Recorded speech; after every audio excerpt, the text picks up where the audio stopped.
One, it's going, confirm, now working on your live stream.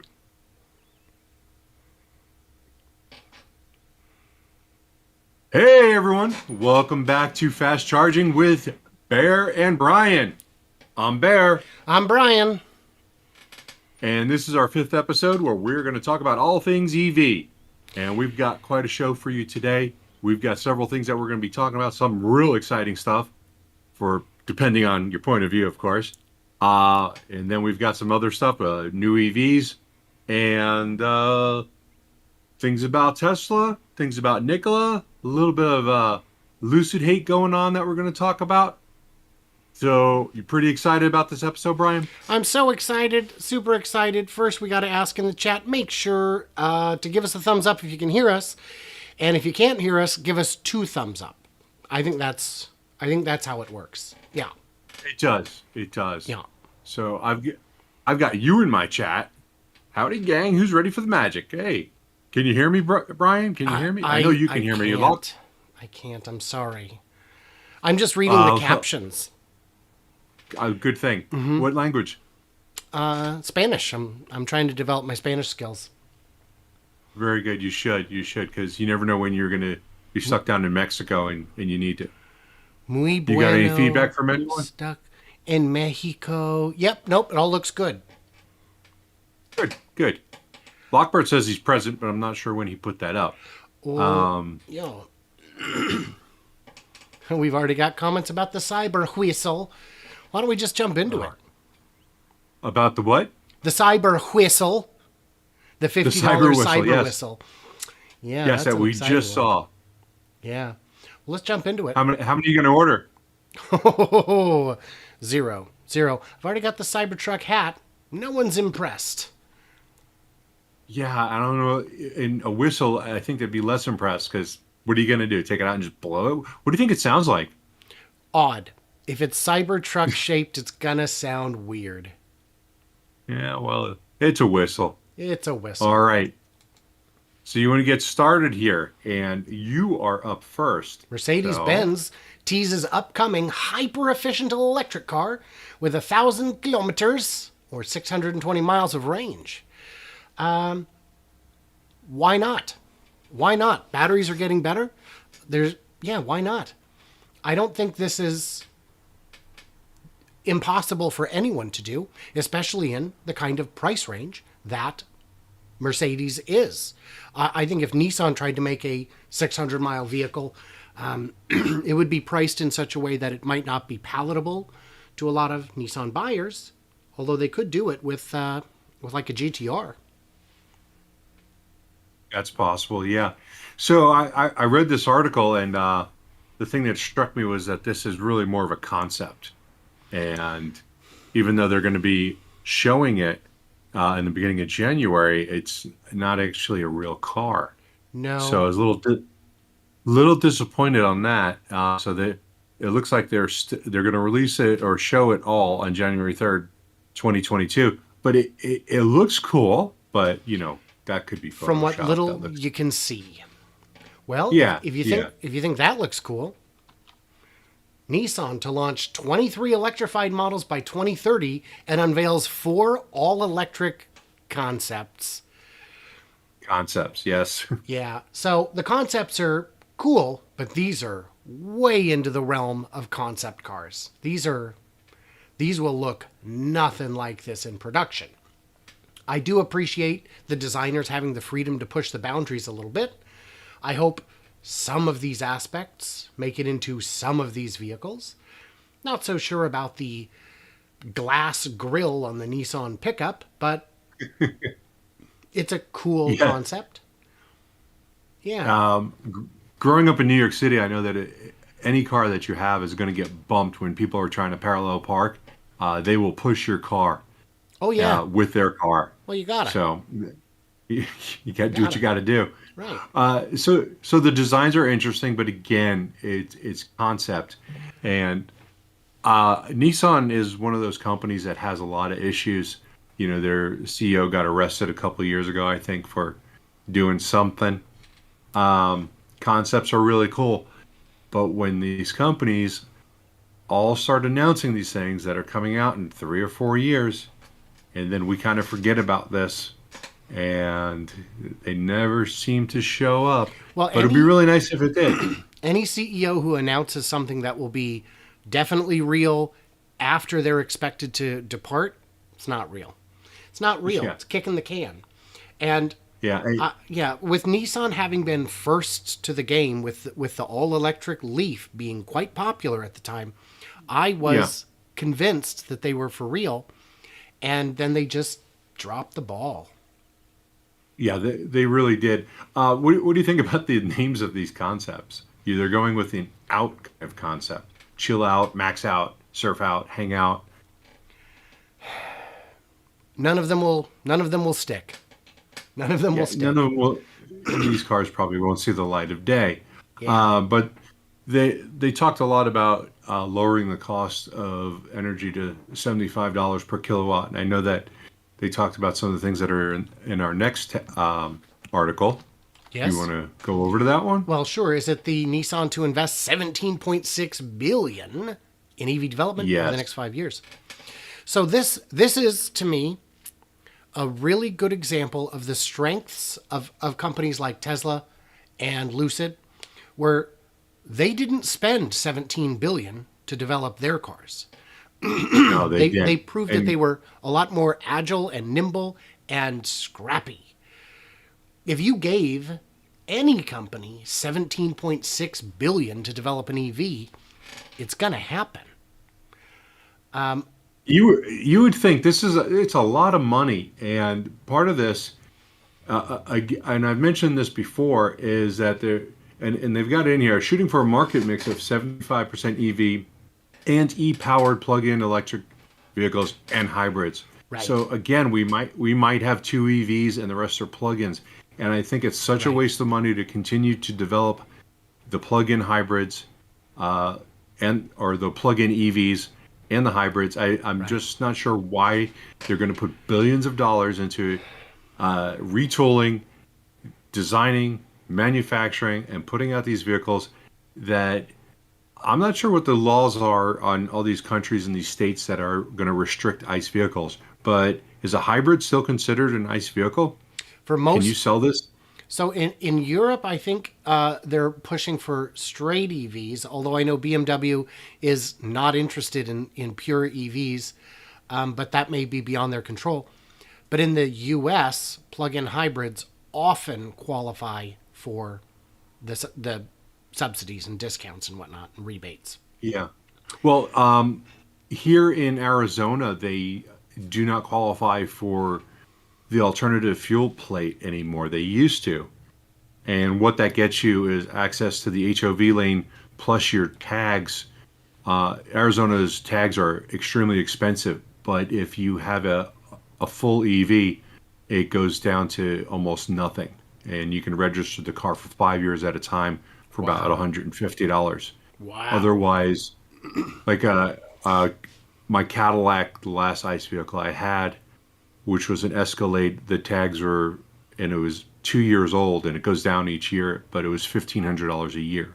Wow. So having an EV drops it dramatically. In Washington, we go the other direction. If you have an EV, we charge you more on your tabs.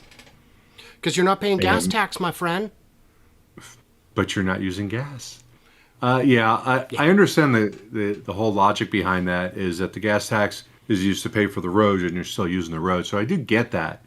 But I've also seen the proposals come out that were extremely unfair as far as the EVs. I think there was one in Texas where the EVs are going to end up paying twice as much as somebody might if they had a nice vehicle. Right. Yeah. And more importantly, most of the gas taxes don't go to roads necessarily, and they certainly don't go to the state's road budget. So putting that on there, taking 100% or more of what the taxes would have been for yourself when it used to be divided is pretty shady. But we're spending too much time on It's all this. shady. We're spending too much time. We need to move on to the... Yeah. Well, we had one last one on Nissan. One last one on Nissan. Yeah, it was the batteries that they're developing are supposed to be solid state batteries. So apparently they think that they've solved it or they're going to solve it in the next couple of years. So when I read this, I realized that they're really just hoping that they can do this because it's not something that's been done yet. And certainly nowhere close to $75 a kilowatt hour. That would be, oh my gosh, if Nissan's got this, spin off that division today because it's going to be worth a fortune. But you're right. Yeah, if something is not coming out until 2028, which is by the end of March of 2029. Yeah. Very hard to predict that. So. Yeah. That's a long time out, man. My BS flag is flying high on that one. Do you want to address some questions before we move on to one of the bigger stories? Sure. Sure. Let's take a look. I want to send out a thank you to Mark for that $3 super chat. We appreciate it. Let's see. Lockbert, hyper efficient or big battery? If we're talking about the Nissan, who knows? It's vaporware. Oh no, I think maybe that's in reference to the Mercedes getting 600 miles. Considering it's a few years out. Right. That was hyper efficient. Considering it's a few years out, it would be a few things. It would be smaller than Lucid, so the same batteries will get you more range. It'll be ultra sleek, very low drag coefficient. It'll be the next generation of batteries, and it'll be a big pack. That's my prediction because you can do it today with that technology. It's just not cost effective, but that's not as big of an obstacle for Mercedes, and especially in a couple of years. Paul says, hit the like button if you haven't already. And a reminder for the new folks, this is simulcast on My Tesla Weekend. And Bear's Workshop. We are trailblazing innovators. We do things different. We like to make things needlessly complicated for fun. Oh, and it is. Yeah. So I don't care. What do you think is going to happen with Nikola stock when they make their first delivery? Probably nothing, to be honest with you. Really? I don't think much is going to happen. I know Lucid, once they started making their deliveries, their stock shot up. But Nikola is still sending out the first deliveries that they're going to make this year are not going to be like their regular production. They're going to be put in with customers for testing purposes, as prototypes. So I don't see too much going on there. I know the stock's dropped a lot this week, and it could come back from that with some delivery announcements, but they're not doing the big fanfare like Tesla did and Lucid did and Rivian did, even though Rivian only delivered to their own employees and then stopped. But that's a whole nother story, isn't it? It is, but bear in mind, that's what Tesla did at Giga Shanghai as well. It was their 2019 deliveries went to employees, and then 2020 went to customers. I did get a helpful comment. Paul says, most of the road tax goes into general revenue, not directly to roads, to which MD Hofste replied, his state puts all the money from the actual gas tax per gallon into roads, and ours still suck. Yeah, in Arizona, that high tax that they have is supposed to go into the roads. I'm sure that there's some splits in there, here and there. But our roads are always expanding, and they're not bad. I've been to a lot of different cities and a lot of different states, and I've seen potholes that you could sleep in some states. We don't have things like that, but we also don't have the weather that destroys the roads. So that's very helpful. That's also true on a lot of the West Coast, although California's roads can get pretty dicey even in places where the weather shouldn't be a problem. So let's keep going. Oh, well, I got a couple of hellos I want to just say. Mr. Bogues, hello. Tesla Den, good to see you back. Mopar Den is here and gone, I think.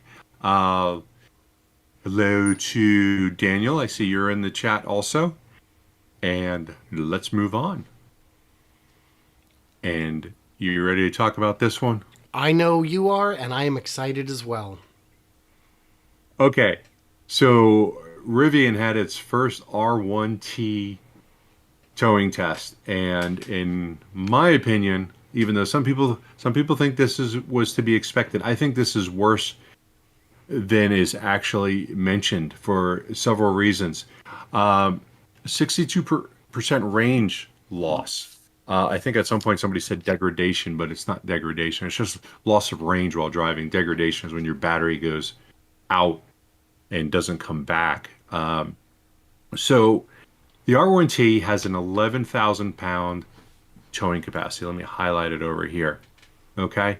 And I also have that over here on the next tab. The R1T can tow up to 11,000 pounds. So how much was the weight of this car? Because you'd think that they're at are they at their towing capacity? I didn't think that they'd be close to it, and I'm still not sure that I believe what they have in here. Because going down in this article it says that the total weight is 14,260 pounds, and that's I don't believe that is. Well, it says the Shelby, the Rivian, the trailer, the vehicle occupants, and additional cargo. I don't know what the additional cargo was, but that car weighs about 4,000 pounds. That trailer weighs probably 2,000 pounds. It looks like an aluminum trailer. And which brings up the last part of this, the total weight. How much does a Rivian weigh? Any ideas? My guess is a screaming under 3 tons is my guess. Under 3 tons. Well, that would be something that I would assume. This vehicle is between the size of a Ranger and an F-150, and the weight on this car is 7,100 pounds. That is incredibly heavy. So out of that 14,000 total weight, the cargo, which would be the people in it, the trailer, and the car, weigh 7,000 pounds, 7,100 pounds. It's almost the weight of the car is almost just doubled. So it's hard for me to believe that they got that much cargo in there, but maybe they did. But even so, the towing capacity of a Rivian is 11,000 pounds, and they're only towing 7,100. So, and actually, I'm not sure how you're going to count that. It might be the gross vehicle weight is your towing capacity minus your gross vehicle weight minus the weight of your vehicle is your towing capacity, or something like that. I think I got that wrong, but it's something along that lines. So they could actually put another 7,100 pounds on that trailer before they're reaching towing capacity. So they're basically 50% well, I'm sorry, they could put another 4,000 pounds on that trailer. So they're at about 65% of their towing capacity, and they've suffered 62% loss. Now I you've think towed. that's on the high side. Now you've towed. Tell me Yes. about range loss in terms of fuel consumption on a gas rig. It's pretty substantial. I've driven Class A's where I haven't towed, and that's got a V10 in it, a Ford V10, and that thing would get 6-7 miles to the gallon.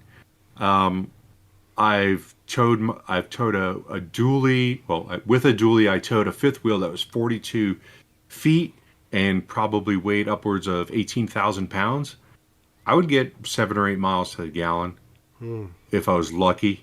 If I was lucky. It's just to be expected when you're towing. You on a nice vehicle, your gas goes down fast. I've been a passenger on a road trip where we were towing. It was a F-150, and we were towing a trailer that had a couple of dirt bikes in it and stuff. And my brother likes to drive pretty fast, so we were stopping for gas realistically every 2.5 at 3 hours. And it's got a serious tank, but if you had to unhitch every 2.5 hours, that's a deal breaker. Even just having to stop 20-30 minutes every 2 to 3 hours, that's a deal breaker. Yeah, I was disappointed to see that, and especially because it was not fully loaded. and that's important. It's when you see the semis being tested, whether it's a Tesla semi or a Nikola semi, and they test them, they're pulling 40 tons. They've got a flatbed and they've got cement blocks of 40 Right. tons on there. And the reason is because you need to test it fully loaded. Right. So this test was not fully loaded. It was 65% loaded, Right. and it lost 62%. And then you got to go with what you said about charging it up and unhooking depending on where you're going, because we're not set up to charge vehicles that are towing. Right. I did get an interesting comment. Engineering Explained did the math on a Model X a while back, showing it should lose 50% range when towing at its limit. It's just a lot less efficient to tow with an EV, wind resistance, etc. It's not just as a 2021 F-150 weighs between 4 and 5,000 pounds. The lightest of the big three pickups because of the aluminum. Yes. My F-350 that I had weighed, I think, close to 9,000 pounds. And it's a big truck, big diesel engine in it. F-150 doesn't have the diesel, the V8 diesel in it, the Power Stroke. Well, I assume the frame is yeah. Yeah, that thing towed over 30,000 pounds if you needed it to. I don't remember what the towing capacity was. 2017 Super Duty dually, so it could tow. There was nothing I ever hooked up to it that it would even blink at. Okay. Anything we want to talk about on Rivian before we move on? I think I got caught up on my side. I hope that there's some improvements, and I hope the CyberTruck can do better. And I know there's going to be similar things coming out about the Cybertruck with loss. In terms of towing, for sure. I have no doubt. The hopeful part on weight is the whole design, the structural battery pack, the Giga castings for the front and rear, the origami shell. It's all designed with weight reduction in mind.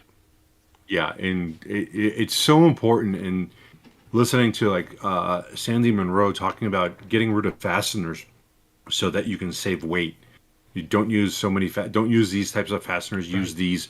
They cost less and it's less weight, and it's all about the weight with EVs. It's all about the weight, and it kind of looks like at Rivian they kind of threw that whole idea out the window. It's tough to do on your first car without spending $17.6 billion. Maybe Nissan will buy them out instead of doing all that research. Yeah. Just buy Rivian. Yeah. No, their market cap's too high still. It is. Are we Mergers ready are to always talk a thing. about? Yeah. Ready to talk about something that's a little hotter than that? Yeah. So this was posted on Imager.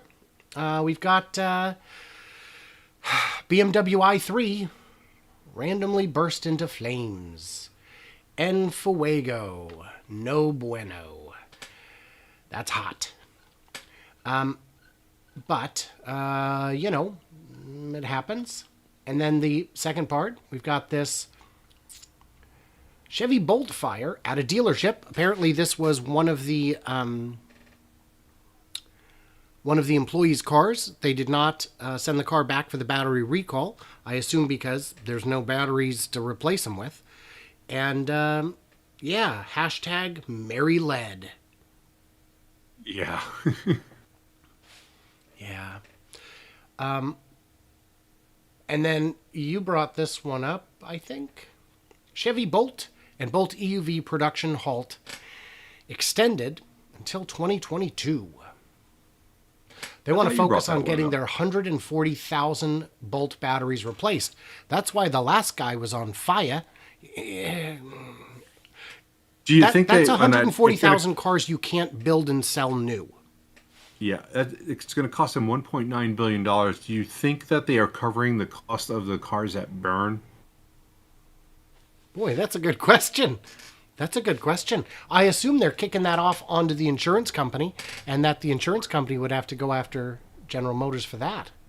Oh, I think the insurance company should. I don't know if they would waste their time on something that's probably valued at $25,000 to bring up a lawsuit to get that back. Right.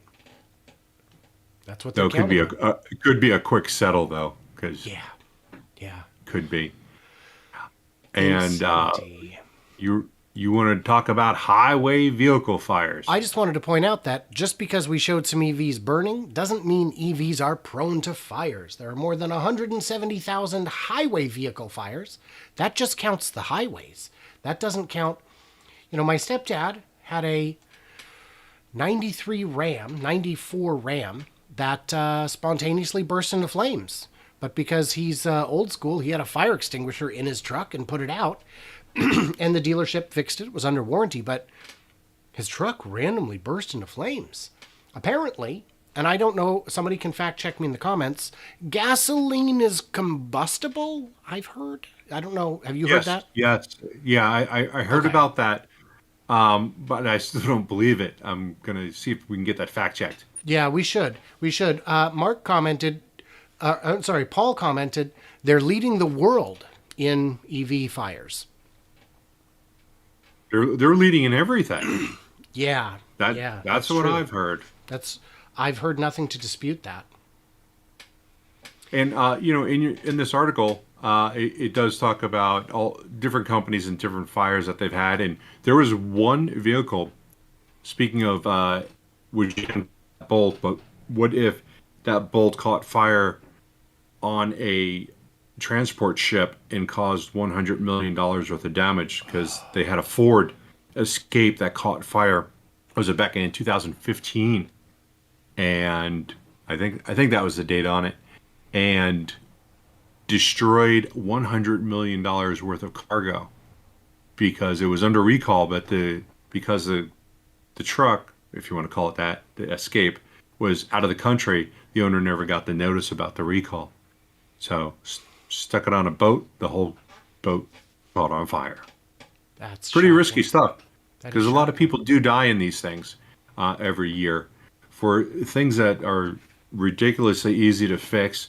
Also part of that article was fires from Jeep plastic gas tanks killed 75 people because Jeep used plastic gas tanks, and in a rear-end collision they burst into flames and possibly explode. And then Jeep has the nerve to fight this with NHTSA about replacing it. And then they came up to an agreement to just put a tow hitch behind it to make it safer, though many feel that it wasn't. But why not just fix it? 75 people. I mean, that's a lot. It's more than I got viewing right now. It's all of my viewers would be dead. How many of your viewers would be dead? 96. Welcome, 96. everybody. Welcome. So you'll have 21 survivors if they were in the Jeeps. Yeah. So it's a serious issue. And the article does go on to talk about electric cars more likely to catch fire than gas-powered cars. They say that there's not enough information out there. Well, we're not seeing a lot of fires, real fires. Fires that are caused by accidents were not actually a big part of this. It was part failure was causing most of it. And part failure has to do with gasoline leaking out somewhere and causing a fire. So I did get a comment. I did get a question from Gil. Is there an issue with Teslas catching fire while charging? And a handful of replies, no. And Mark says they never mention the brand of the car that burns unless it's a Tesla. True. Yeah. And yeah. Fact check true. I've seen that. Sam Alexander has pointed that out numerous times. He's right. It's not exciting unless it's Tesla. Yeah. They don't put Buick Century caught on fire. Nope. They just car. put Tesla. Car. Just car. Does that mean it's time to talk about play the clip? Friend? Let's play the clip. Play the clip. All right. So, speaking of friendly people who are leading the way, we have Mary Uribe. Right now, GM, in terms of the electric vehicle market, you have about 9-10% of the market. Tesla has about 63% of the market. 5 years from now, if you succeed, but everybody else has their own success in this space, what does that pie chart look like?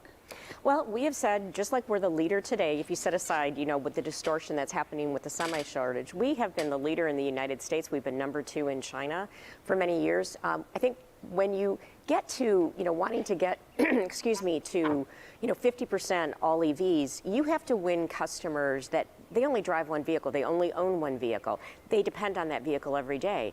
General Motors has brands that they trust. We have the highest loyalty rating. We have manufacturing plants that are ready to go. And so when I look at our ability to scale, to serve customers, I think we're incredibly well positioned, and we're not going to cede our leadership position to anyone. Oh, Mary. So here's the deal. enough.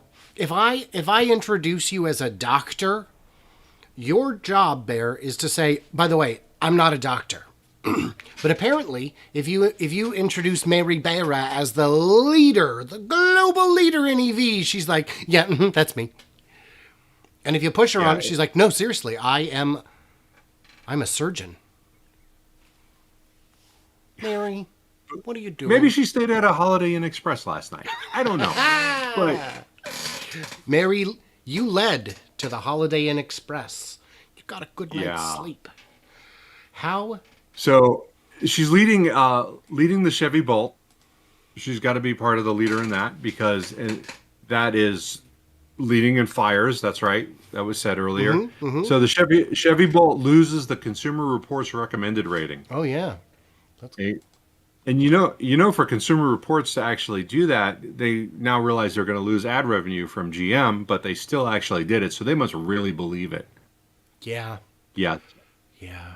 So, but on the bright side, we have the Chevy Silverado supposedly is going to be announced in January at the SEC, and that is going to supposedly have a range of 400 miles. The only problem with this, which I think it's great and I'm all for it. I've had Silverados and would drive them again if they were electric. But this still isn't coming out till 2023, and that's the winter of 2023. So we're looking at 24 months from right now before this is going to come out. So far behind. And that roof, you got something to say about that roof, Brian? Well, I think it's great that they've got the panoramic glass roof. I don't know where they got the idea for this. It seems like... I think it's new. It's a all new concept. Mary led. Yeah, she led the whole idea of let's have a panoramic roof. Let's just do all glass. I think it's a great idea, and I'm really proud of her. I hope some other manufacturers follow, but they probably won't, because Mary led. Mary not gold. Mary led. Tesla Den, says she's out of touch, and Mary suffers from stolen valor. She certainly does. Steve EZ says, it's called lying, not denial. That is correct. Yeah. Lockbird was asking if it's SEC or CES. What did I say? Because it's the CES. I don't remember. Okay, so, if only all right. Well, Paul Crowdis, if only Tesla was so well positioned. Yeah, that'd be great, but it's too bad. I mean, we tried.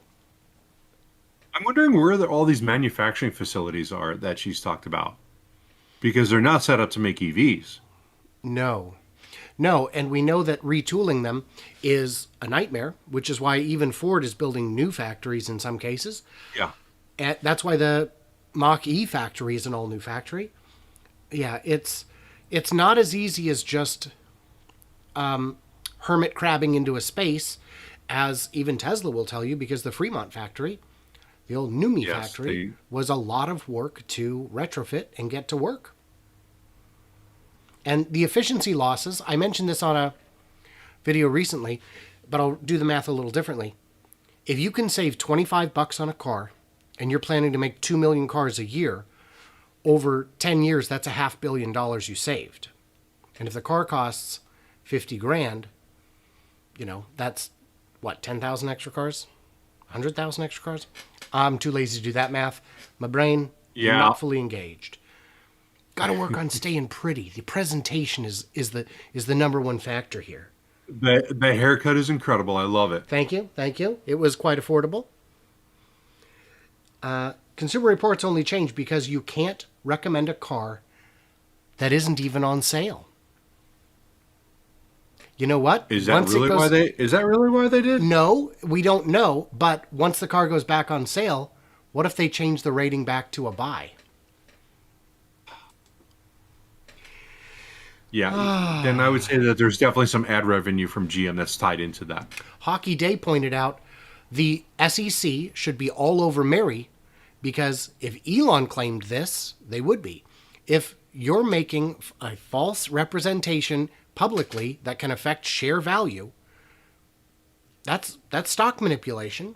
And we know Mary's got, she sells, this was brought to my attention in a comment recently on another video, she sells a lot of shares.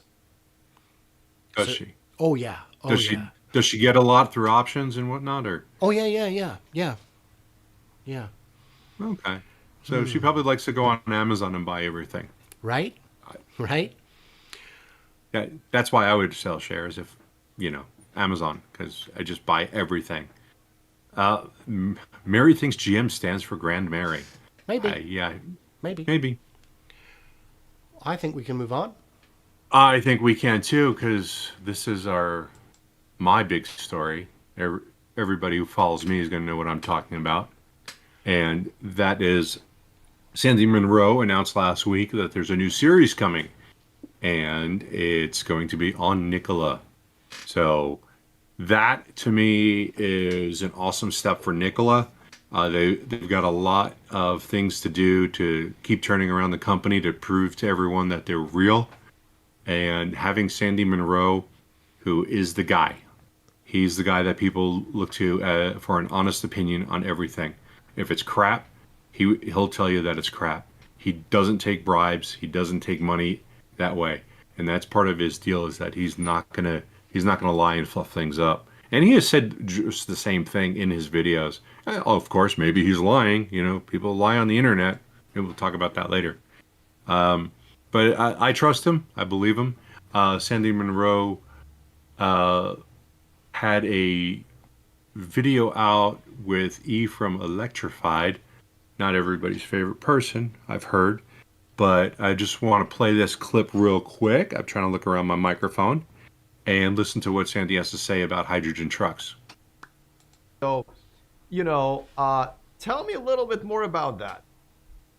Okay, so here's the thing. I believe, first off, that hydrogen is probably not the fuel that I would pick for a car, but Brian, I'm getting feedback from you playing the video. If I want to have a VTOL, or I want to have an airplane, I think that hydrogen is a perfect application. I don't think it's good for cars, simply because I think that the battery technology is going to be perfect coming up in the very near future. Even if you just look at the 4680 cells right now, I think that they're going to have a long, long future, and they bring the price down, they bring the cost down, they bring the power density up, everything about them. I'll go ahead and stop it right there.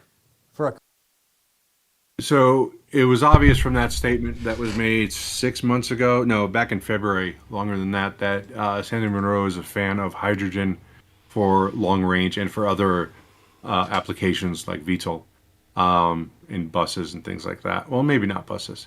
So he went out, and I'm just going to play this in the background without any sound. There's going to be links to all the videos, and all the web pages are down in the description. So if you guys want to look at anything that we've talked about, what we've already said and what we're going to say, feel free to look in the description. I'm sure Brian will do the same. But in this video right here, they're at the Coolidge plant, and great, we have a commercial. That's pretty awesome. And we will skip that ad. All right. So it's Christian and was it Jason, or forgot his name? Corey. Corey. Why do I get two commercials in a row? What's up with that? Okay, we're going to skip that again. All right. So this is one of the FCEVs. This is an alpha model, and Sandy was very impressed with this. He was surprised that it was an alpha. He thought it was a pre-production, and I think alpha, beta, then pre-production. Not 100% sure, but they talked about the cage that surrounds the tanks, They talked about what they did on testing those tanks and how to penetrate them in case of a crash. And they used a 308 and they shot at it. And it took a couple of shots before they could put a hole in it. A lot of what you're looking at on the back of that truck in that view right there was test equipment that was hooked up to it so that they can monitor the different things on the truck to see whether or not it's working and whether or not they got to make adjustments or do something a little different. So he was very impressed with the truck. It's episode 1. I heard someone say, Jason Royce, thank you. Somebody had said that there's going to be 5 episodes on this, which is a pretty decent series. I don't know how many days he was out here. I kind of tried to figure it out. I looked for some previous video and I found out that truck was parked in that spot November 15th. So hopefully they've done all the editing and they can just start popping them out real quick, like every other day or something. But I know there's clips where Sandy is going to be driving the trucks. He talked about another video that he drove a semi that was electric, and he was extremely impressed with it. So I have a feeling he's going to have good things to say about that. And who knows what else he's going to say. And I'm going to respect his opinion. And if he comes back and says Nikola trucks are a piece of garbage, I'm going to believe it. Well, so one thing that I know we talked about before we were on was that Sandy puts his reputation first.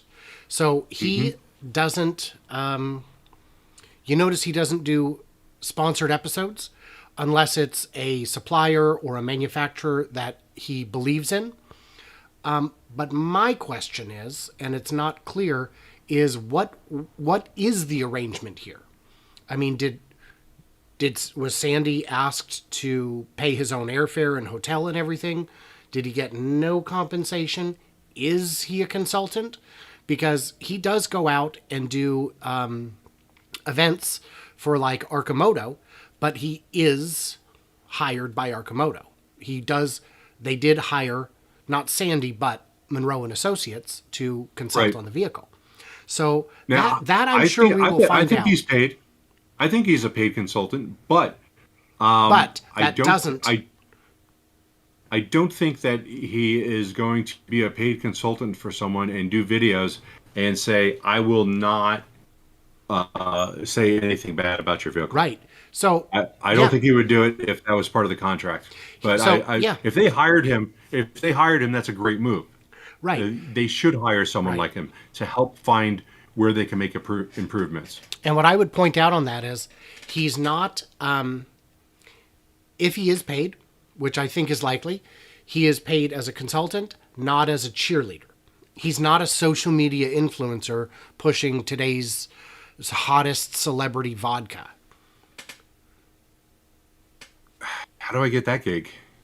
Well, first you need a boob job, my friend.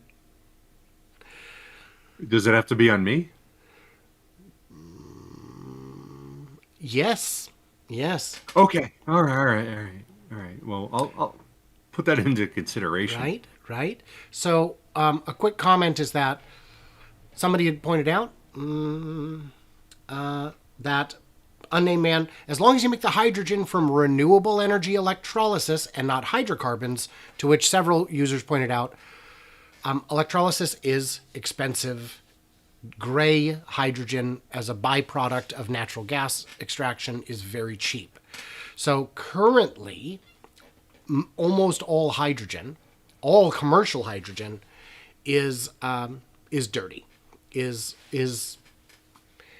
The benefit is not so much that it's green today. The benefit is range, and that hopefully you can control the emissions a little better, but that remains a bit to be seen. Yeah, you know that there's like multiple colors of hydrogen, right? No. Not the physical form, but right. You talk about gray, but there's blue, there's green. They have a complete color wheel of different types of hydrogen, and as they get closer to being green, the colors will change. But there's definitely a pie chart of different ways that you can make the hydrogen, and some of them, they're going to fall in the dirtiest. But they're also renewing materials that were not going to get renewed that are just sitting there. So it's a way of, it's still recycling and getting it from a cleaner source than gasoline or oil in the ground. I did get a good comment. It will take some doing to deceive Sandy. Oh yeah, I would agree.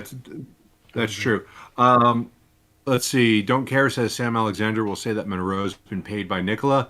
Now that guy is saying that Germany media has been paid by Nikola.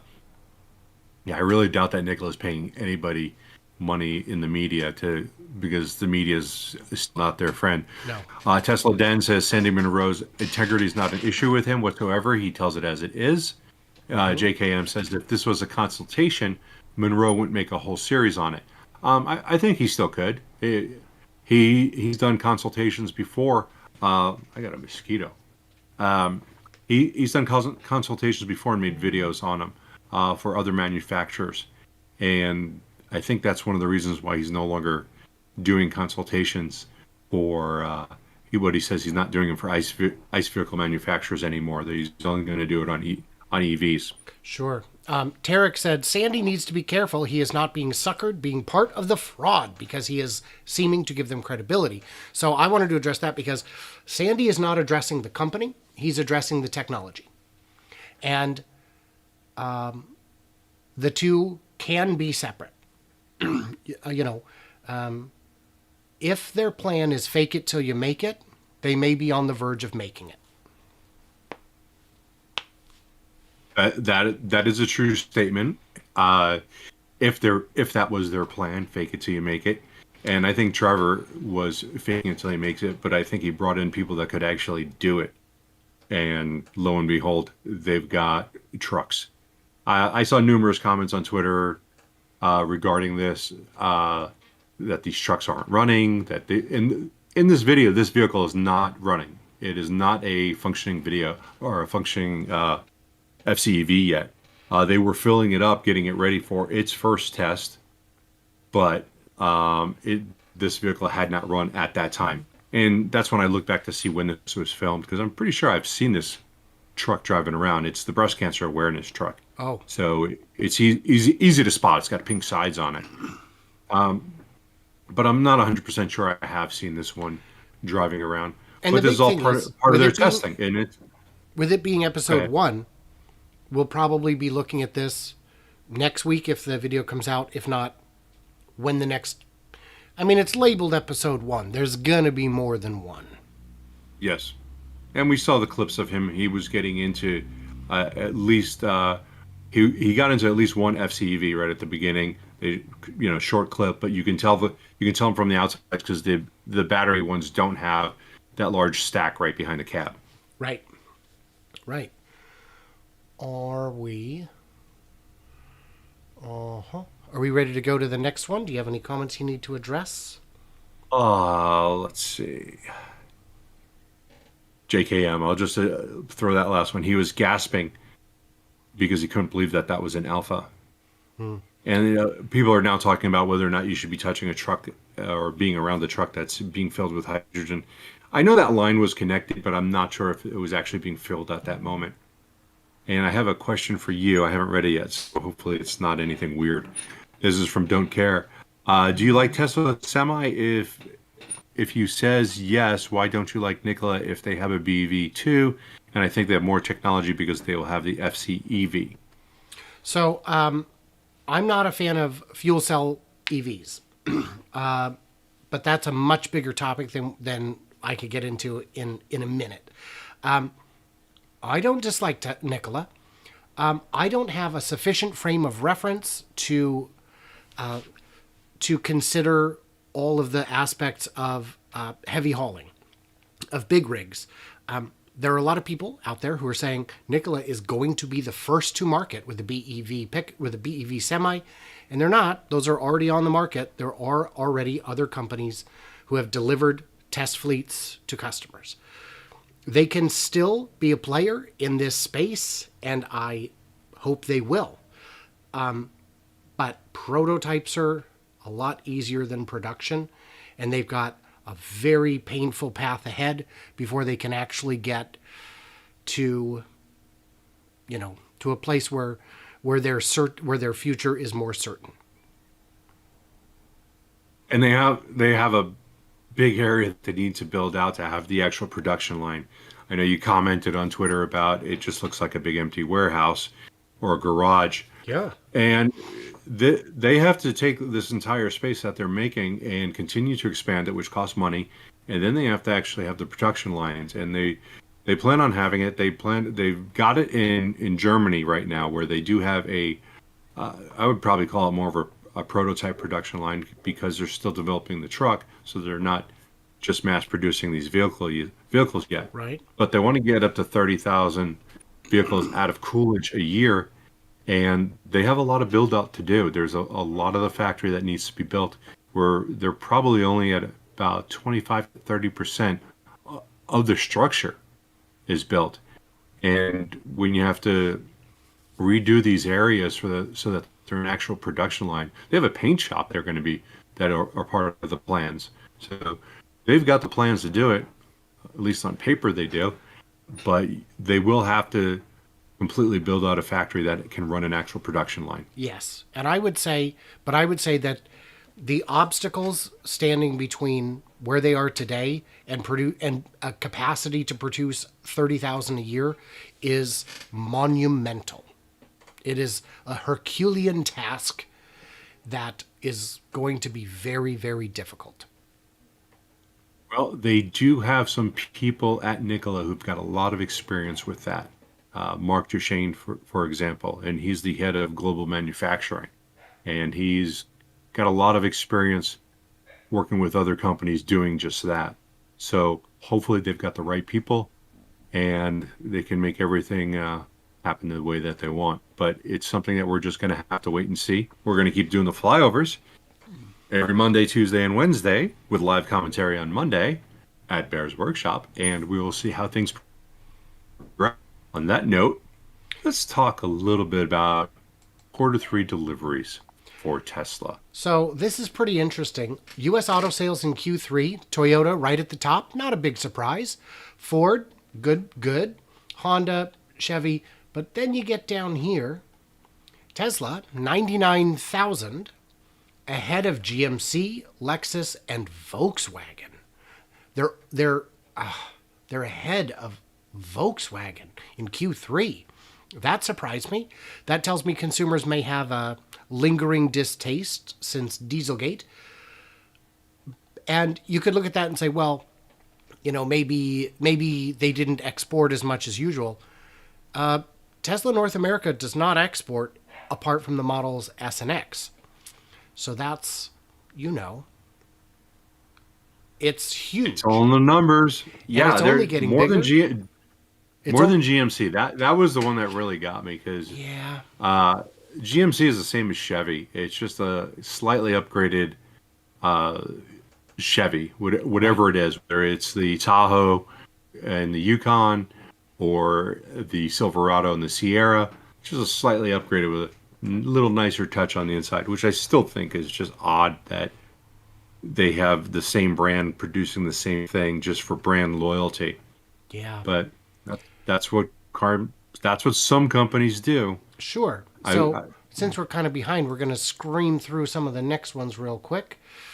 All right. Because in terms of Tesla's production, looking at Giga Shanghai, they are expanding and plans to have capacity of 1 million to 1.5 million units at Shanghai next year. And that doesn't surprise me, because they're so far over production capacity, over nameplate capacity, that it's just going to keep getting bigger. And these vehicles are exported to kind of everywhere right now. But as Berlin comes online, that will change. And speaking of which, the rumor is Berlin. Tesla Giga Berlin could start mass production in December. Now, this is still firmly in the rumor category, but it is a plausible rumor, and there is little reason to doubt it. Followed by, what's going on in Tejas? Yes. For some reason, my computer's running nice and slow with these. I ran this yesterday. Giga Texas permits approved. And they're not approved. There's still a little bit, there's still final inspection to go. But these have been moved to move forward. The review is complete. So that's, fantastic. And that's a good... Yeah. And I got to throw in my 2 cents. We talked about Please this do. earlier. Review complete may not be the same as approved. Right. It just means that the review may be complete. Right. So it just depends on how they're permitting people word things. So It's certainly not a certificate of occupancy. that's saying that it's approved. Yeah. Well, that's what they need. Yes. Sure. Let's see if there's any comments we need to address before we go into the last big push, because we've got one last thing we're going to cover. VW has a plant in Chattanooga. Yes, Giga my stonk to another split. I hope so. Oh, yeah. That split's coming 12/9. Right? Isn't that right, Brian? That's what my astrologer says. I'm getting a lot of comments on my channel that you're probably not getting, critical of Nikola. That's an Iveco plant, not Nikola, in Germany. And that, and a lot of people saying, it's all downhill, gravity and all that. Yeah. And when you said that there's a line already in Germany and they're just going to duplicate it, I don't know if that's the case, because... I don't think that they're going to... Right. Part of learning your production and how you want your line and what you need on your line. Sure. And then I do have a comment, permits approved or reviewed? There's steps, and we are not to the final one. Does approved mean with the equipment installed? I'm not positive. I have not been able to find good information no matter where I look. And JKM on your channel asked, who has a scaled BEV Class 8 truck on the market? Kenworth, I believe, has one. Daimler might have some. BYD might have some. I've done videos about this in the past, but go ahead and look. I know the Port of San Diego is using a small test fleet. So, yeah, they're already out there. They do exist. They are just, of course, rare. Any other comments before we get into the last big dog?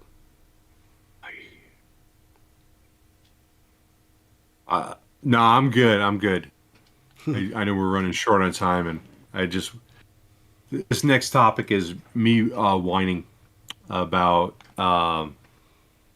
Mr. Warren Redlick, who he posted this a couple of weeks ago, and I kind of let it go.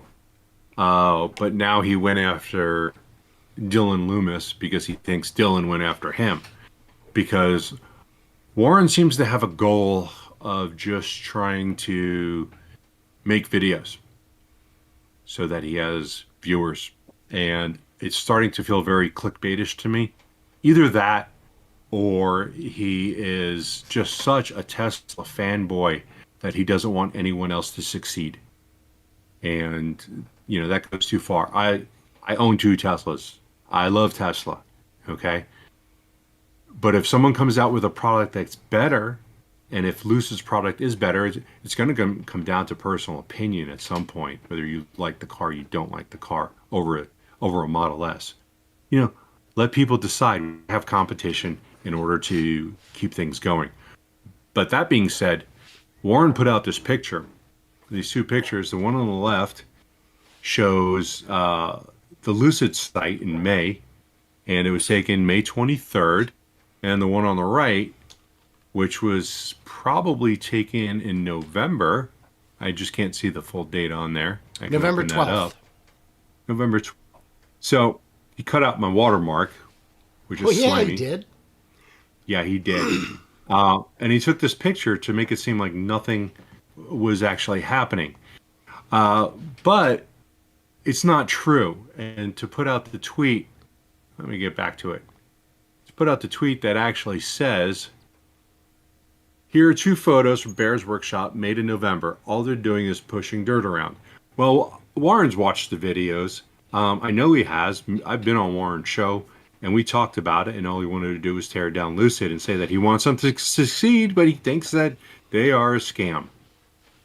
He doesn't want them to succeed. I really don't believe it, because he is now pulling up points in that are just absolutely kind of borderline ridiculous. This is a flat out lie. All they're doing is pushing dirt around. Did he mean it was as a joke? It's still a lie. And he got 79 likes. Then he put out a whole video on YouTube about it. Got several thousand views. And saying that they're doing nothing there is a lie. What we actually have there, and here's a picture. This was, Brian, when was this picture taken? So I've got two different ones there for you. One is on October 20th. That's the closer in one. And the newer one is on November 19th. The wide shot is November 19th. And if you zoom in. Okay. Yeah, go ahead. Yeah. So this picture was taken late October. This was after Warren's tweet, and it was of the same area, no less. And you can see what those little boxes, those little dots, those are actually caissons. They are drilled into the ground. I'm not sure of the length of them, but I'm pretty sure they're at least 20 feet. Okay? It might be longer. And then they are filled with a rebar cage that's shaped like a cylinder, goes straight down into there, and then they pour concrete in there. Then they take a piece of plywood and they put it over the top so nobody steps on it. Okay? Those are the footings. What we're, That's the foundation for the building. yeah. And they are going to put a giant slab over this after that is done. Now, you can see here, this is a little bit later, and you can see all these other materials have been added, and you can also see the trenches. They have to put the trench work in for the plumbing. That's going to all go underground. The rest of the utilities are probably going to be above ground. This is a different type of construction than what you see in Giga Texas. But Warren knows one thing. He knows Giga Texas. He knows how they're constructing it there. They put in their footings, concrete block, steel column, put it all up, the frame, the structure, then they pour the concrete later. They're not doing it that way. Which way is better? I don't know. I don't care. It's not my factory. You can build it any way you want. But to say that there's nothing but pushing dirt, 1,500 caissons of what I described, and he just says that they're pushing around dirt. Also, you can see the grading up in the top of this picture. Also, they've graded out this entire area. This is going to be for future expansion, but right now they're going to use it for storage. At the bottom of the picture, you can see some of the parking lot. That's all been graded out, and I'm not going to say it's ready to be poured. They would have to put the concrete borders for the parking lot in there first, but that's all graded out. There's a lot of work that a lawyer from Boca just doesn't understand that goes into this. And I take offense to the fact that he's going to take pictures from my video and then lie about it. If it was factual, go for it. If you want to debate it again, we could, but it's pointless because you just want them to fail so that you can make more videos about why Lucid is a scam. And I don't believe that they're a scam. They don't like me. I mean, personally, I don't get along with them because, I'm not allowed on their property legally, but that's another story. Why am I defending him? I'm defending my work. He's going to say that I've gone out there several times a week for the last 6 months to take pictures of people moving around dirt. Well, yeah, they were moving around dirt for a while, but construction's underway. And to put out that nonsense just to get views or just because you're such a fanboy is kind of ridiculous. So I got a comment from 123 Click It who said, Warren is great at calling out Lucid fraud. And I would take issue with that because if you're going to call out fraud, you have to remain factual. You can't use dishonesty to address dishonesty. You lose. You forfeit your credibility. And I mean, Warren did say in his video, where's the concrete? And the answer is, did you watch if he watched it only exclusively on his phone, I can see why maybe he couldn't see that. But when I saw that, I was like, are we watching the same videos? Because, and then to cut out the watermark, oh, Warren, you did him dirty. And by the way, real quick before I forget, Bear is on a mission to hit 10,000 subscribers by the end of the year. And since this is simulcast on both channels, give him a sub. I don't know. He's still not charging for it, so that's pretty good. Yeah. And speaking of milestones, in regards to Lucid, so most people who are following me know that we can't fly over. They put a cease and desist. It's not illegal cease and desist, but I don't want to go to court to fight it and spend $50,000. So what we have done yesterday, Monday, we bought a new drone that has a extremely powerful zoom lens on it. I don't know when it's going to be in, but once we have that video, you can take one of these spots. You see that what I'm circling right there? It's hard to see what it is. I'm looking. Can't tell what it is. It might be a forklift, but we'll be able to read the message that the guy got from his wife on his lunch, who's sitting in that forklift. Is here. Hey, honey, good luck on the forklift. We're going to be able to read that message. So the zoom lens is good. I'm really excited about that. We're going to get some really good footage, and we're going to be able to read license plates. We're going to be able to see what color underwear people were wearing when it's sticking out at the back of their pants. But we will blur up people's faces. We are not going to invade anybody's privacy. And we're not going to put pictures of underwear up either. That's a joke. People at Lucid, Len, the lawyers. Here's your new cease and desist, you bearded bastard. Okay. We're also going to drop beard hair over the factory. That's going to be a first. That's going to be a first. So I think we need to wrap it up. I'm going to say a quick thank you to my Patreons who get early access, bonus content, all that good stuff, a look behind the scenes, stuff no one else gets to see, and they help keep the channel running for as little as $1 a month. I thank you guys, all of you. And I am going to say nearly the same thing. Please take a look at the subs. I really would appreciate help with that. Doesn't cost you a thing. If you want it to cost you a thing, take a look at my Patreon account. It's down in the description below. And feel free to become a patron. We'd appreciate your help. We are going to continue filming at Lucid, and we're real excited for what's coming up probably in the next week or so.